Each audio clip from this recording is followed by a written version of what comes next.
সম্পর্কে প্রচুর মানুষ জুড়ছে ম্যারেজের আগে বা ম্যারেজের পরে, কিন্তু সেই সম্পর্কের মধ্যে টিকে থাকছে কতজন বলো তো?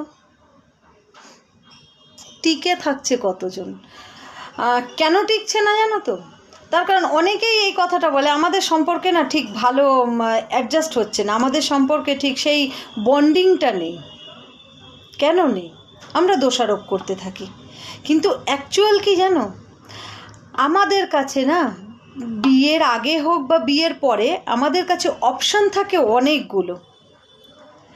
আমাদের কাছে সব সময় আমরা যেটা আছে তার থেকে বেটার অপশানের চেষ্টা করি, কিন্তু সেই অপশানটাকে আমরা পরিবারের ক্ষেত্রে চিন্তা করি, আমাদের পরিবারের ক্ষেত্রে আমাদের ভাই বোন বাবা মা, সেক্ষেত্রে কি সত্যি অপশান আছে? সেক্ষেত্রে অপশান নেই।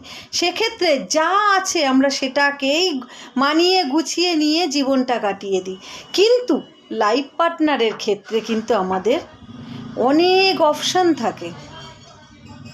ওই জন্য সম্পর্কগুলো খুব সুন্দরভাবে ভেঙে যায়, টুকরো টুকরো করে ভেঙে যায়।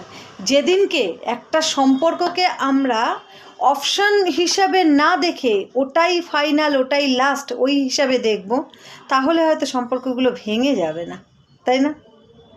সম্পর্কে অপশান থাকা উচিত নয়।